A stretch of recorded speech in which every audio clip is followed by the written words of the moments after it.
Queridos irmãos que se conectam conosco neste momento pelo Facebook, neste ambiente virtual da Casa Espírita Joana de Ângeles, sejam muito bem-vindos. Nossa instituição tem sua sede em Florianópolis, no bairro Córrego Grande, mas tem também o seu ambiente espiritual, ao qual vamos buscar nos conectar, nos sintonizar, criando entre nós um ambiente de união, de harmonia e de paz. O propósito desta atividade doutrinária é promover a difusão e o conhecimento dos conteúdos espíritas e ampliar nosso entendimento da mensagem do Evangelho de Jesus, da Boa Nova. Então, para propiciar esta sintonia de cada um de nós, vamos trazer uma mensagem para a reflexão e, em seguida, fazer a nossa prece de abertura. Do livro Vinha de Luz, psicografia de Chico Xavier, ditado por Emmanuel, a mensagem com o título Tribulações. Na carta aos Romanos, o apóstolo Paulo disse no capítulo 5, versículo 3: também nos gloriamos nas tribulações. Emmanuel escreveu o seguinte sobre este trecho do Evangelho.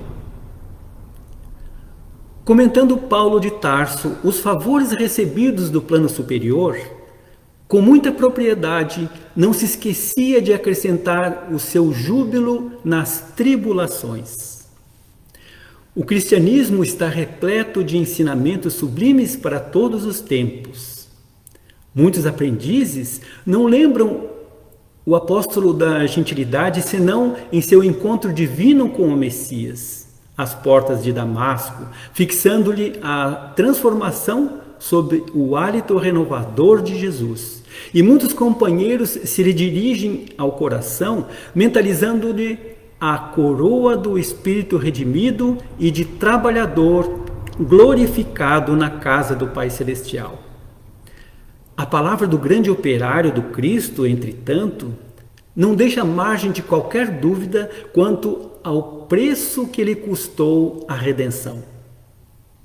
Muita vez, reporta-se as dilacerações do caminho, salientando as estações educativas e restauradoras entre o primeiro clarão da fé e o supremo testemunho. Depois da bênção consoladora que lhe reforma a vida, ele entre açoites, desesperanças e pedradas.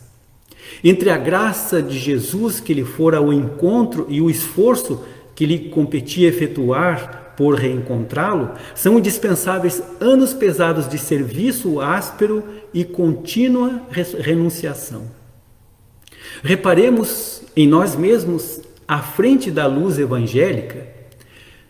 Nem todos renascem na terra com tarefas definidas na autoridade, na eminência social ou no governo do mundo, mas podemos asseverar que todos os discípulos, em qualquer situação ou circunstância, podem dispor de força, posição e controle de si próprios. Recordemos que a tribulação produz fortaleza e paciência, e, em verdade, ninguém encontra o tesouro da experiência no pântano da ociosidade. É necessário acordar com o dia, seguindo-lhe o curso brilhante de serviço, nas oportunidades de trabalho que ele nos descortina. A existência terrestre é passagem para a luz eterna. E prosseguir com o Cristo é acompanhar-lhe as pegadas, evitando-lhe os desvios insidiosos. No exame, pois, das considerações paulinas, não ouvidemos que, se Jesus veio até nós, cabe-nos marchar desassombradamente ao encontro dele, compreendendo que, para isso, o grande serviço de preparação há de ser começado na maravilhosa e desconhecida terra de nós mesmos. Após essa mensagem, vamos então fechar por uns momentos os nossos olhos, buscar o semblante de Jesus imaginá-lo na sua resplandecência e agradecer desde já por mais uma oportunidade de estarmos juntos com a nossa lucidez da mente para aprendermos, buscarmos um pouquinho mais de entendimento sobre o que o Mestre nos deixou de ensinos e o que a doutrina nos amplia nas suas revelações. Que possamos, unidos, contar também com a proteção e o amparo dos amigos espirituais, para que todos esses minutos transcorram em plena harmonia e que possamos assimilar da melhor forma possível estes ensinamentos. Em nome de Deus, o nosso Pai Celeste, em nome de Jesus, o nosso Mestre querido, consideramos iniciada esta exposição espírita. Que assim seja. Antes de qualquer fala sobre o assunto proposto para esta oportunidade, queremos dizer que é com muita satisfação e alegria que nos posicionamos diante desta câmara, diante dos irmãos, para expor um tema em nome da instituição que atuamos e em nome da doutrina espírita. Sabemos da responsabilidade desse trabalho e que, embora cada expositor desenvolve seu estilo, sua forma de se expressar e tem também a sua vivência, portanto, sempre irá algo de si numa exposição, estamos aqui para trazer não a nossa opinião, que uma vez ou outra até pode ser expressa, mas sim o entendimento fundamentado na doutrina espírita e na literatura que está ligada a esta base fundamental, a codificação trazida por Allan Kardec. Lembramos também que esses fundamentos têm os seus aspectos científico, filosófico e religioso, sendo a nossa referência o caminho da verdade e da vida, o Cristo Jesus. E vai também aqui o nosso louvor ao nosso Pai e causa primeira de todas as coisas, Deus. O tema central de nossa exposição faz parte de uma campanha nacional do movimento espírita brasileiro. O Espírito Emmanuel se expressa da seguinte maneira sobre o assunto que iremos tratar. De todos os institutos sociais existentes na Terra, a família é o mais importante do ponto de vista dos alicerces morais que regem a vida. No Livro dos Espíritos, na questão 774, os Espíritos da Codificação nos explicam que os laços sociais são necessários ao processo, ao progresso, e os de família tornam mais apertados esses laços. Eis porque os laços de família são uma lei da natureza.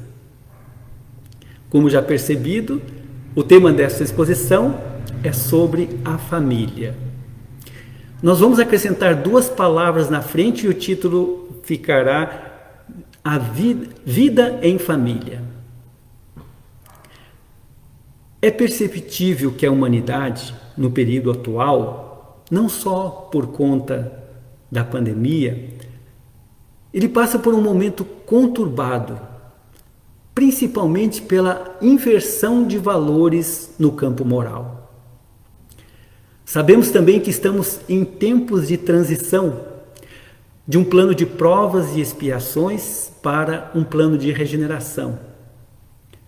E por estarmos sujeitos às influenciações dos desequilíbrios no organismo social, vem a necessidade de procurarmos nos preservar, buscando manter a harmonia familiar.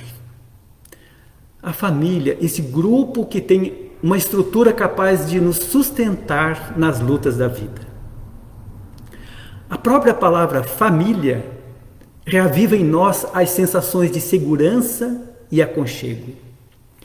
O lar terreno na visão espírita, representa oportunidade de aprendizado e prática das leis divinas.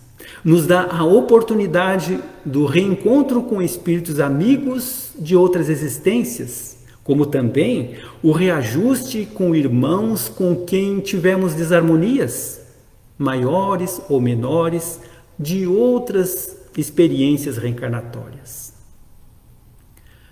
Nós vamos propor algumas reflexões por meio de perguntas dirigidas a nós mesmos sobre algumas questões que envolvem o viver em família. Como construir e manter a tão sonhada paz no lar? De que maneira superar os atritos e desavenças no âmbito familiar? Será possível encontrar no lar o suporte necessário à superação dos desafios e aflições do dia a dia? Dissemos que a pergunta deve ser feita a nós mesmos, porque na maior parte, as respostas estão dentro de nós.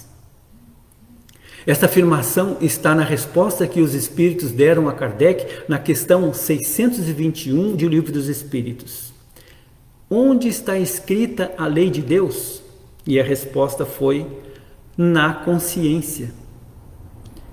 Nós podemos perceber, constatar isso, quando observamos, por exemplo, alguém ou uma família onde as pessoas que habitam lá não têm instrução alguma, vivem na maior simplicidade e escassez na parte material. No entanto, é um lar de imensa paz e harmonia. De onde eles trouxeram essa forma de viver? Em parte, com certeza, da educação e do exemplo dos lares de onde vieram, mas isso não é regra geral. Já entendemos hoje também que a formação intelectual e o seu desenvolvimento nos impulsionam ao progresso e normalmente vem na frente da evolução moral. Mas quando vemos um grupo familiar com quase nenhuma instrução ter tanta paz e harmonia na convivência, mesmo com grandes dificuldades materiais, aquele ensinamento dos Espíritos nos vem à mente.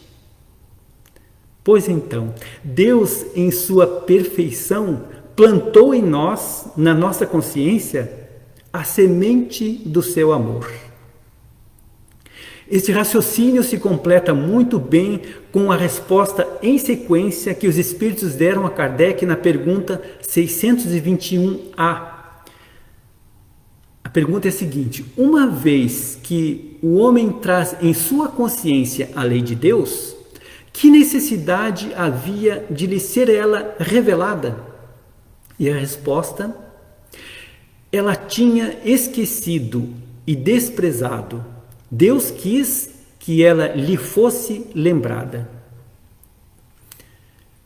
Independente de termos esquecido essas leis, em certos momentos de nossa jornada evolutiva, ou mesmo tê-la desprezado, o importante é que estamos novamente na existência terrena, dispostos a reavivar em nós, fazer florescer em nossa consciência as leis divinas, nas mais diversas formas que a existência nos permite.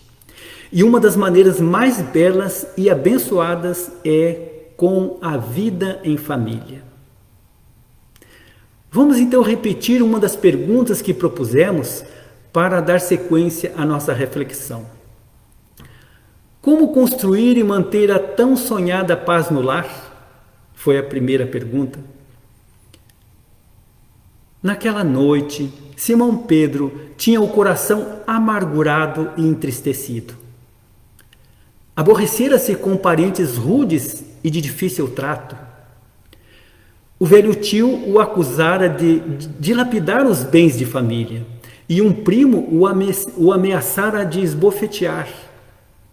Guardava por isso o semblante carregado e austero. Procurou o mestre e desabafou. Ao término do longo relato, O mestre indagou: E que fizeste, Simão, ante a conduta de teus familiares incompreensivos? Reagi como devia, respondeu apressadamente. Coloquei cada um no seu lugar, anunciando em alto e bom tom as más qualidades de que são portadores. Meu tio é raro exemplar de sovinice e meu primo é mentiroso contumaz. Provei perante numerosa assistência que ambos são hipócritas e não me arrependo do que fiz, disse Pedro de forma veemente. O mestre refletiu por longos minutos e falou calmamente: Pedro, o que faz um carpinteiro na construção de uma casa? Trabalha, naturalmente, respondeu o discípulo, irritadíssimo. Com o quê? Tornou a perguntar o celeste amigo. Usando ferramentas, disse Pedro, sem entender aonde o mestre pretendia chegar. Após um breve momento de silêncio, Jesus continuou: As pessoas com as quais vivemos na terra são os primeiros e mais importantes instrumentos que recebemos do Pai para a edificação do reino do céu em nós mesmos. Os parentes difíceis, na maioria das vezes, são o martelo ou o serrote que podemos utilizar a benefício de nossa reforma íntima. Em todas as ocasiões, o ignorante representa para nós um caminho de benemerência espiritual. O mal é desafio que põe a bondade à prova. O ingrato é um meio de exercitarmos o perdão. O doente é uma lição à nossa capacidade de socorrer. Calou-se Jesus e, talvez porque Pedro tivesse ainda os olhos cheios de questionamentos, acrescentou serenamente: Se não ajudarmos ao necessitado de perto, como auxiliarmos os aflitos distantes? Se não amarmos o irmão que respira conosco os mesmos ares, como nos consagraremos a Deus que está no céu? Depois dessas perguntas, pairou na modesta sala de Cafarnaum expressivo silêncio que ninguém ousou interromper. Esta história é do livro Jesus no Lar, psicografia de Chico Xavier pelo espírito Neio Lúcio. Acrescentaremos um comentário do espírito Teresa de Brito, recebido por Raul Teixeira, do livro Vereda Familiar. A família constitui o núcleo mais notável de aprendizagem nas atividades de renovação espiritual. Busquemos não agredir com palavras agressivas ou com silêncios gelados aqueles que estão à nossa volta na luta doméstica. Aprendamos a dialogar para solucionar problemas, conversando equilibradamente. Não cobremos a feição dos amores, nem reclamemos consideração que talvez ainda não tenhamos feito nem estejamos fazendo nada por merecer. Agradeçamos mesmo as mínimas coisas, sendo gentis e alegres, sem hipocrisia. Trabalhando com discernimento, burilando nossas próprias imperfeições, alcançaremos pouco a pouco a paz no lar, que há de nos propiciar, por consequência, alegria e renovação em nossa caminhada. E aqueles atritos e desavenças que ocorrem no âmbito familiar, como superá-los? O Espiritismo nos dá a compreensão de que, para avançarmos nesse caminho da evolução, precisamos das diversas encarnações. E para que cada retorno ao mundo material aconteça, necessitamos adquirir um novo corpo físico. E é pela família, este Instituto Social de Criação Divina, que recomeçamos cada experiência reencarnatória. Se essa compreensão é básica para nós espíritas, quem não crê na reencarnação terá uma dificuldade maior de acompanhar estas reflexões. Por isso, tenhamos sempre compreensão e respeito pelos irmãos que ainda não estão nessa compreensão, que são de outras crenças.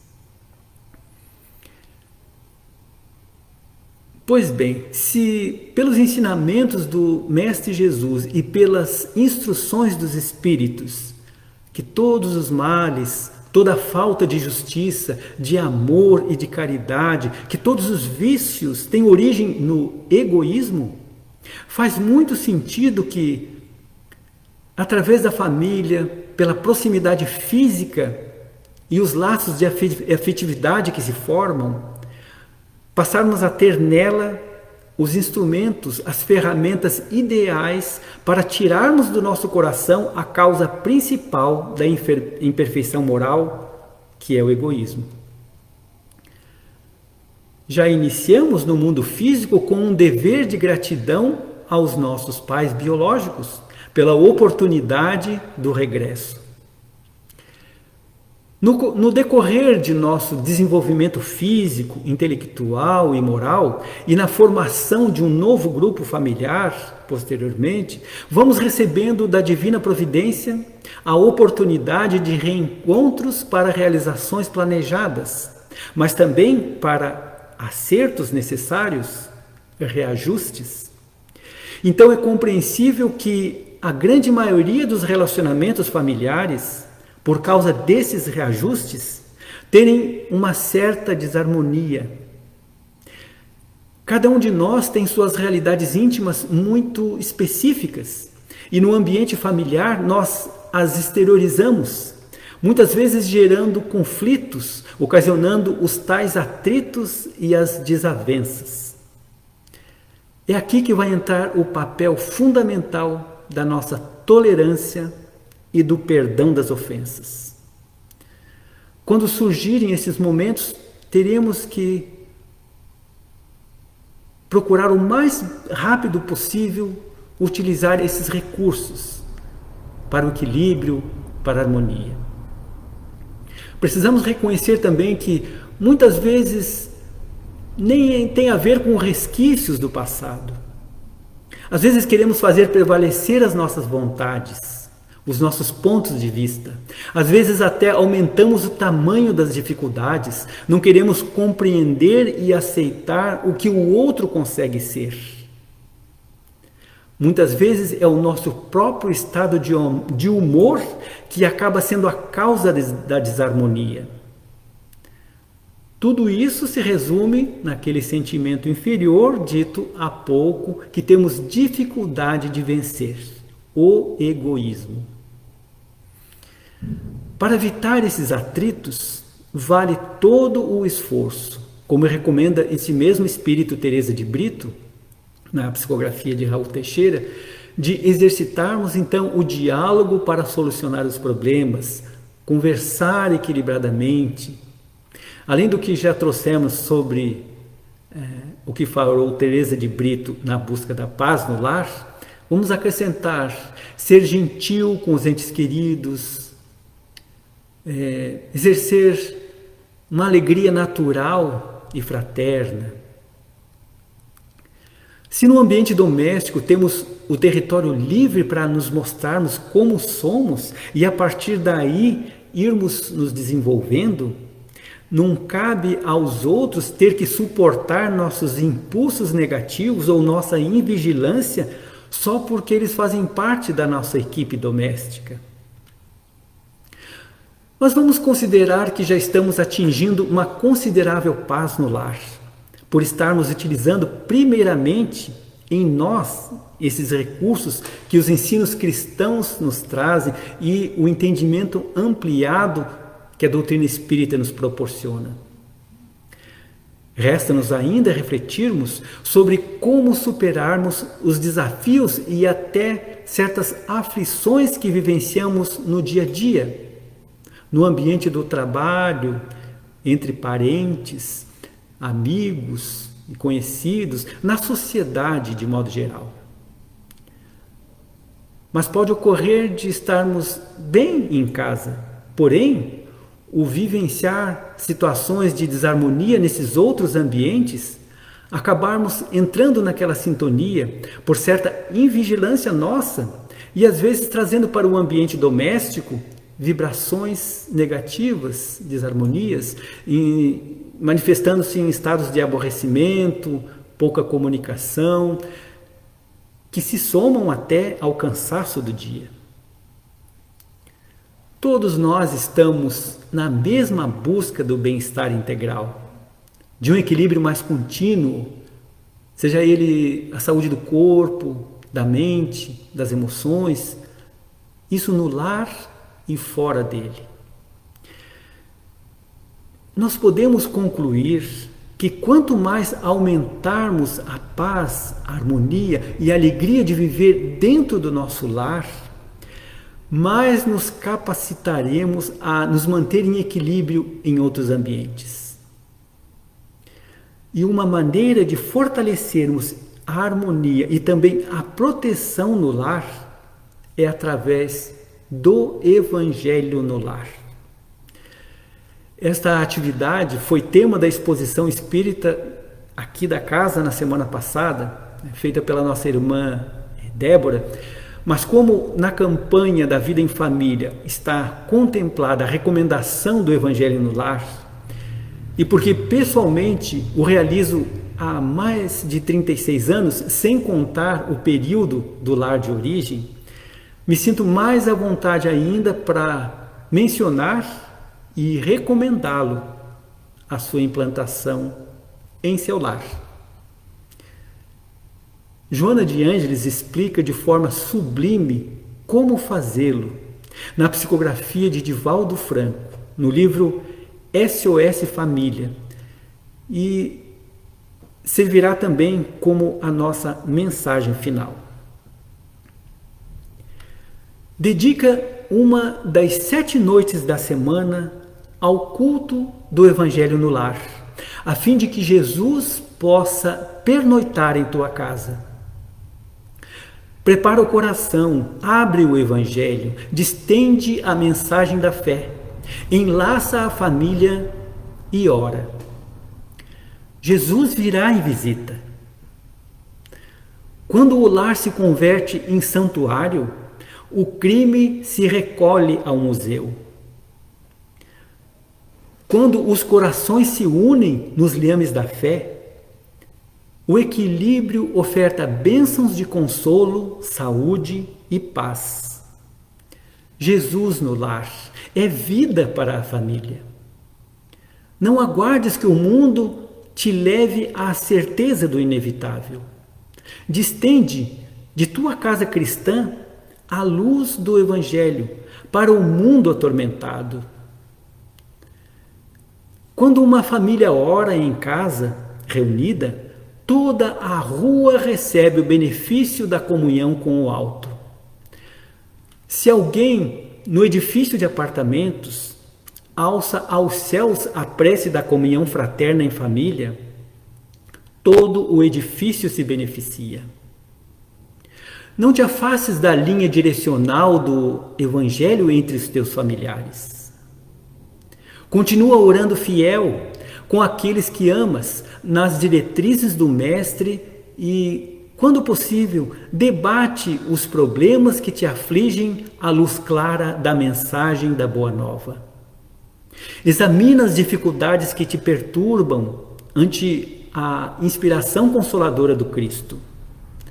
Demora-te no lar para que o divino hóspede também possa aí se demorar. Ora mais uma vez comungando com ele, a fim de que, na hora do repouso em casa, mais uma vez possa ter Jesus contigo. Com essa mensagem e com a prece que vamos realizar de encerramento, vamos encerrando essa nossa exposição espírita. Então vamos fechar os nossos olhos mais uma vez, mentalizar novamente o Mestre amado, buscar a sintonia no fundo do nosso ser, também com o Pai Celestial.